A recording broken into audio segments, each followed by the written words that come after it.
Ինչպիսին կլինի 2026-ը խեցգետնի համաստեղությամբ ծնված մարդկանց համար եւ որն է լինելու 3 հիմնական էներգիաները, որը կուղղորդեն նրանց ամբողջ 2026-ի ընթացքում։ Բարի օր իմ սիրելի YouTube-յան հետևորդներ, մենք շարունակում ենք 2026 թվականի տարոք անխատեսումը հորոսկոպի համաստեղությունների համար եւ այսօր հերթը խեցգետնի համաստեղությանն է։ Ես Արտուրն եմ, զբաղվում եմ տարող խորհրդատվությամբ եւ վարում եմ էզոտերիկայի մասին իմ բլոգը։ Եթե առաջին անգամ ես իմ YouTube-յան ալիքում, չմոռանաս բաժանորդագրվել, որ բաց չթողնես հաջորդ հաղորդումները։ Եթե հետաքրքրված ես տարոլոգիայով, էզոտերիկայով եւ աստղաբանությամբ, կարող ես հետևել իմ Instagram-յան էջին, որովհետեւ ես այնտեղ գտնվում եմ անմիջական կապի մեջ իմ հետևորդների հետ եւ կատարում եմ գրառումներ էզոտերիկայի մասին։ Կարող ես գրել նամակ եւ միանալ նաեւ իմ անվճար Telegram-յան խմբի։ Այս հաղորդումը անպայման ուղարկեք ձեր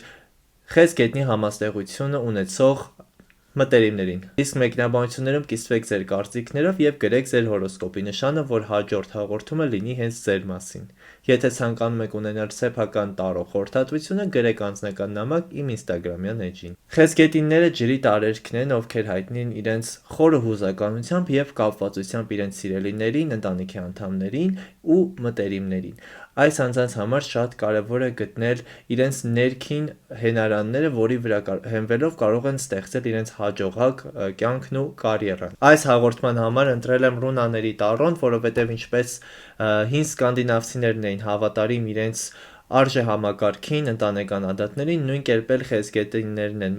կապված իրենց մտերիմների ու սիրելիների հետ, որովհետև հենց մտերիմների մեջ էլ կայանում է նրանց ուժը եւ եռանդը, որը տալիս է հնարավորություն զարգանալու եւ նրանց համար ինչ-որ լավ բան անելու։ Այսպիսով սկսենք մեր կանխատեսումը, ինչպիսին կլինի 2026-ը խեցգետնի համաստեղությամբ ծնված մարդկանց համար եւ որն է լինելու 3 հիմնական էներգիաները, որը կուղղորդեն նրանց ամբողջ 2026-ի ընթացքում։ Հետաքրքիր է, սպասելի էր եւ հիասքանչ։ Առաջին 3 էներգիաներից, որ ունենք, դա լուսնի էներգիան է։ Լուսինը հենց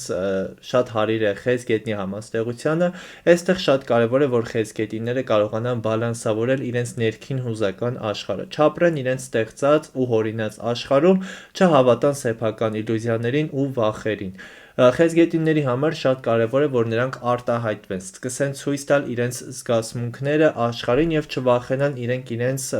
հույզերից, չապրեն ինչ-որ վախերի մեջ, որովհետեւ այս մարդկանց վախերը շատ արագ կարող են ռեալիզացվել, որովհետեւ ցանկացած միտք, որին մենք ամրացնում ենք մեր հավատով եւ հույզերով, շատ արագ նյութականացվում է եւ իրականացվում է մեր կյանքում։ Լուսինը իլյուզիաների ու խաբկանքների մասին է առաջին հերթին, ուստի 2026 թվականի ընթացքում պետք է այս համաստեղության մարդիկ լինեն շատ ուշադիր իրենց շրջապատի մարդկանց հետ, հասկանան թե ում հետ են շփվում, չվստահեն այնպիսի մարդկանց, ովքեր ուղղակի արժանի չեն այդ վստահությանը, որովհետև շատ հավանական է, որ մարդիկ դիմացին տան հատկանիշներ իրենց գլխում ու այնպիսի հատկանիշներ, որոնք ուղղակի այդ դիմացի մարդը չի կրում, ուստի պետք չի ոչ մեկին աստվածացնել, ոչ մեկին մեծարել եւ ոչ մեկին անթերի պատկերացնել, որովհետեւ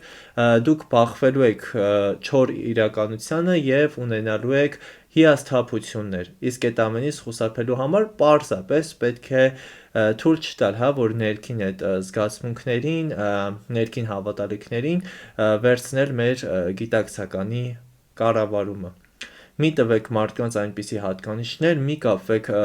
այնպիսի մարդկանց հետ, ովքեր դրան ուղղակի արժանի չեն։ Իմացեք 2026 թվականի ընթացքում յուրաքանչյուր մարդ, յուրաքանչյուր երևույթ,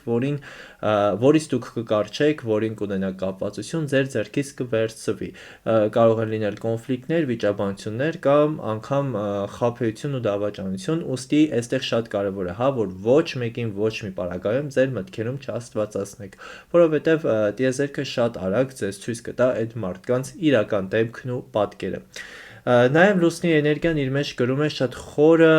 գեղարվեստական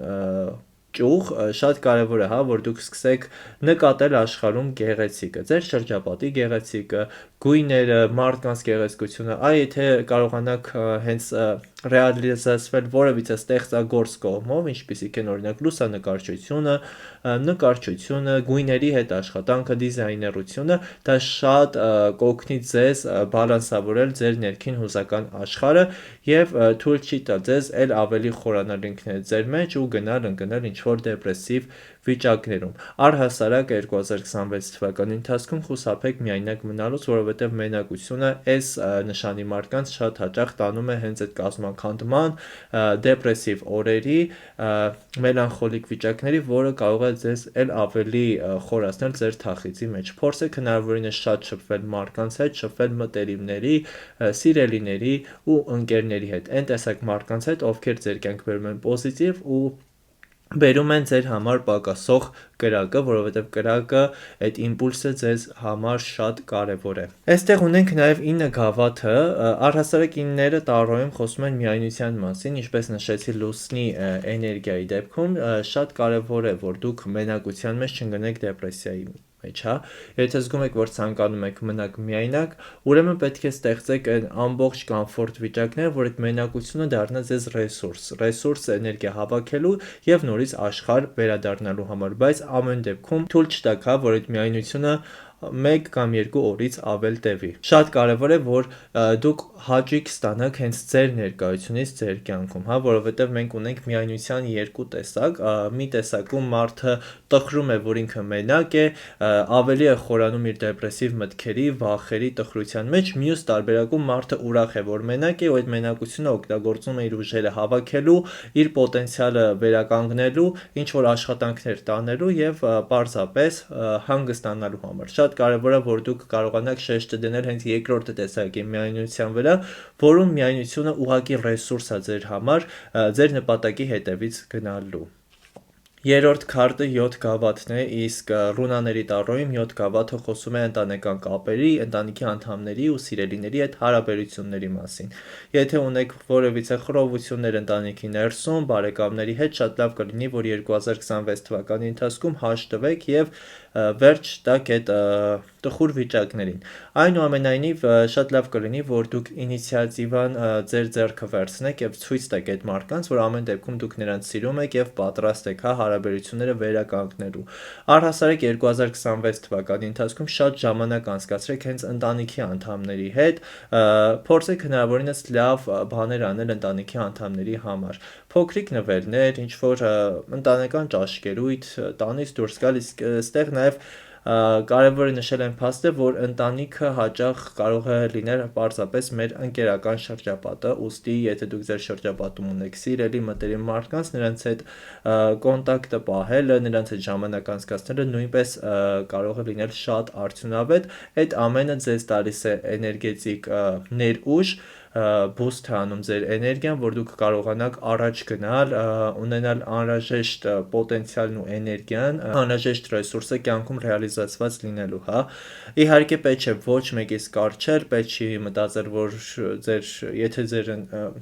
մտերիմների հետ վիճված եք կամ մտերիմ չունեք այս պահին, վсё, ձեր կյանքը ավարտվեց, բայց միևնույն ժամանակ այդ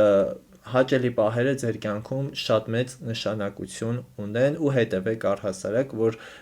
նման հավաքույթները, հանդիպումները քիչ չլինեն, որովհետև դրանք իրոք ձեզ տալիս են էներգետիկ պաշար ավելի ռեալիզացված ու ավելի հաջողակ լինելու համար։ Շարունակենք մեր կանխատեսումը եւ տեսնենք, թե ինչպիսին կլինի 2026 խեցգետիների կյանքում հենց նրանց ֆինանսների, անձնական կյանքի եւ էմոցիոնալ դաշտի հետ կապված։ Ֆինանսները 2026-ի ընթացքում, անձնական սիրային կյանքը եւ էմոցիոնալ դաշտը։ Ֆինանսական հարցերում ունենք 8 դրամը, որը տարոյում առհասարակ համարվում է լավագույն էներգիաներից մեկը հենց ֆինանսական հարցերում, բայց այստեղ կարևոր է հասկանալ, որ փողը երկնքից չի թափվելու եւ այդ հաջողակ կյանքը, այդ շռայլ կյանքը ունենալու համար նախ պետք է աշխատել։ 2026 թվականը ձեզ տալու է բոլոր հնարավորությունները լավ ներդրվելու ինքներդ ձեր մասնագիտության, ձեր աճի մեջ, որպեսզի կարողանաք ապահովել ձեր ապահովված տարիները, ձեր ֆինանսները, ունենաք բավականաչափ ռեսուրս ձեր ու ձեր սիրելիների համար երջանիկ պահեր ապահովելու։ Ուստի 2026-ին նաև կենտրոնացեք հենց ձեր աշխատանքի, ձեր մասնագիտության եւ ձեր ինքնարեալիզացիայի վրա, որովհետեւ քրտնաջան շրջան աշխատանքը վաղ թե ուշ տալու է իր արդյունքները։ 2026 թվականին առհասարակ խորհուրդ չէի տա շատ ժամանակ հատկացնել հանգստին։ Իհարկե հանգիստը գերկարևոր հատված է, որովհետև առանց լավ ու լիարժեք հանգստի չի կարող լինել որակյալ աշխատանք, բայց միևնույն ժամանակ մի զլացեք աշխատելուց։ Պետք չէ ալարկոտություն անել, որովհետև այդ ալարկոտությունը հետագայում իր հետ խնդիրներ կբերի ձեր կյանք, ուստի 2026-ը ձեզ տալիս է ողջ ռեսուրսն ու հնարավորությունները ձեր ֆինանսական կարգավիճակը բարելավելու, ձեր ֆինանսական մակարդակը բարձրացնելու, ավելի բարեկեցիկ կյանքով ապրելու։ Անձնական սիրային կյանքում ունենք 8 թուրը, այստեղ շատ կարևոր է, այն մարդիկ, ովքեր գտնվում են հարաբերությունների միջև, չփչացնեք ձեր հարաբերությունները ելնելով սեփական վախերից։ Հավանական է, այս տարի, որ դուք ունենաք վիճաբանություններ ձեր կողակցի հետ, բայց եկեք լինենք անկեղծ, հավանականությունը, որ այդ վիճաբանությունը լինելու է ձեր մեղքով կամ ձեր սեփական վախերի պատճառով շատ մեծ է։ Ուստի թույլ մի տվեք, որ ձեր վախերը, ձեր ներքին տագնապները դառնան պատճառ հարաբերությունների խզման կամ կողակցի հետ վեճերի։ Մի համեմատվեք առհասարակ ոչ մեկի հետ եւ մի մտածեք, որ ձեր հետ լինելու են վատ սցենարները կամ ձեր կողակիցը ձեզ խաբում է։ Իրականությանը նայեք այնպիսին, ինչպիսին որ կա։ Մի տարապեք խանդի նոպաները, որովհետև խանդը չափազանց դեստրուկտիվ էներգիա է եւ դա ձեր կյանքը անպայման կբերի փորձություններ ու խնդիրներ, եթե դուք տրվեք այդ զգացողությանը։ Առհասարակ իմացեք, որ հենց ձեր մտքին գալիս է ինչ-որ sense խանդի հետ կապված վախեր, ինչ-որ տագնապներ, կողակցի հետ կապված, որ կողակիցը կարող է ձեզ խաբել, ազատվեք այդ մտքերից։ Այստեղ շատ կարևոր կլինի հողակցման պրակտիկաներ, իսկ եթե դուք չգիտեք ինչպես հողակցվել, կարող եք գրել ինձ նամակ, ես ձեզ կավելացնեմ իմ Telegram-յան խմբում, որտեղ հաճախ կիսվում եմ նմանատիպ պրակտիկաներով։ Կատարեք էներգետիկ բալանսավորման պրակտիկաներ եւ պարզապես եղեք հնարավորինս հողակցված mindfulness վիճակներում, որտեղ դուք կկարողանաք իրականությանը նայել այնպիսին, ինչպիսին որ կա։ Առհասարակ աշխատեք անջատել ձեր ներքին տագնապներն ու վախերը, իսկ եթե դրանք չափազանց շատ են, աշխատեք դրանց վրա արդեն հոգեբանի եւ մասնագետի հետ, որովհետեւ դրանցով դուք չեք կարող ունենալ երջանիկ եւ հաջողված կյանք։ Եվ հուզական դաշտի հետ կապված ունենք դրամների արքայազնը։ Դրամների արքայազնը հենց խոսում է հողակցված, ռացիոնալ տրամաբանական վիճակների մասին, ինչի մասին որ խոսում էի նախորդ քարտի դեպքում, որ շատ կարևոր է, որ 2026 թվականի ընթացքում դուք մնաք հողակցված։ Առհասարակ խեցգետիները շատ էմոցիոնալ, շատ բուռն ֆանտազիայով եւ ներքին էներգիայով մարդիկ են։ Այստեղ շատ կարևոր է, որ դուք կարողանաք ճիշտ ձևով աշխատել ձեր ներքին հույզերի հետ ու թույլ չտաք, որ ձեր վախերը վերցնեն վերх ձեր վրա եւ ձեզ դրդեն որոշակի անիմաստ քայլերի։ Եղեք հնարավորինս հողակցված ու թույլ մի տվեք, որ ձեր ներքին վախերը ձեզ ուղղորդեն, որովհետև ուղղորդելու են շատ սխալ ուղղությամբ։ Հողակցման պրակտիկաները պետք է ունենան ամենօրյա ռեժիմ ձեր կյանքում 2026-ի ընթացքում։ Եվ այսպիսով եզրափակելով 2026 թվականի կանխատեսումը խեցգետնի նշանի մարդկանց համար, տեսնենք թե որն է կարևորագույն խորհուրդը եւ զգուշացումը խեցգետիների համար 2026 թվականի ընթացքում ձեր խորհուրդը եւ ձեր զգուշացումը։ Որպես խորհուրդ ունենք Հիերոֆանտի 5-րդ ավագ արկանը, այս պարագայում խոսքը գնում է երևույթներին ավելի տրամաբանության կերպով մոտենալուն։ Առհասարակ 2026 թվականի ընթացքում շեշտը շատ դրեք կրթության, զարգացման, նոր գիտելիք ստանալու եւ աճի վրա, որովհետեւ դա ձեզ շատ կարեւոր է։ Այստեղ խոսքը գնում է նաեւ հոգեվոր գիտելիքների մասին, մի խուսափեք հոգեբանություն, հոգեվոր ուսմունքներ ուսումնասիրելուց, որովհետև դա ձեզ կտային անհրաժեշտ ռեսուրսը ձեր կյանքը կարգավորելու ու բալանսի բերելու համար։ Առհասարակ խուսափեք կյանքը սևերի եւ սպիտակների բաժանելուց ու մի ընկեք ծայրահեղությունների գիրկը։ Փորձեք գտնել այն ոսկե միջինը, որովհետև ճշմարտությունը միշտ ծայրահեղությունների կենտրոնում է։ Եվ որպես կարևոր զգուշացում ունենք 5 գավաթը, որը կրկին խոսում է այդ ներքին տագնապների ու վախերի մասին։ Այստեղ արդեն պետք է կրկնվեմ, որովհետև կարևորագույն զգուշացումը հենց դա է, որ թույլ չտաք, որ այդ վախերը ձեզ առաջնորդեն, չմնաք այդ տխուր վիճակների մեջ, չմնաք այդ ապաթիկ վիճակների մեջ եւ կարողանաք իրականությանը նայել հենց այնպես, ինչպեսին որ կա։ Կարողանաք կենտրոնանալ դրականի վրա, որովհետև յուրաքանչյուր բարդ իրավիճակում ինչպես կա բացասականը, այնպես էլ կա նաև դրականը, իսկ այս պարագայում 2026-ի ընթացքում ձեր համար գերկարևոր է կենտրոնանալ հենց այդ դրականի վրա։ Դե ինչ, 2026 թվականի կանխատեսումը Խեցգետնի համաստեղության նշանների համար այսքանն էր։ Ովքեր ցանկանում են ունենալ անհատական տարող խորհրդատվություն, թող գրեն նամակ իմ ինստագրամյան էջին կամ WhatsApp հեռախոսահամարին, որը դուք տեսնում եք ձեր էկրանին։ Խորհրդատվությունները անցկացվում են ինչպես ձայնային հաղորդագրությունների, այնպես էլ տեսազանգի և օֆլայն հանդիպումների տարբերակով։ Հաջողություն եմ մաղթում։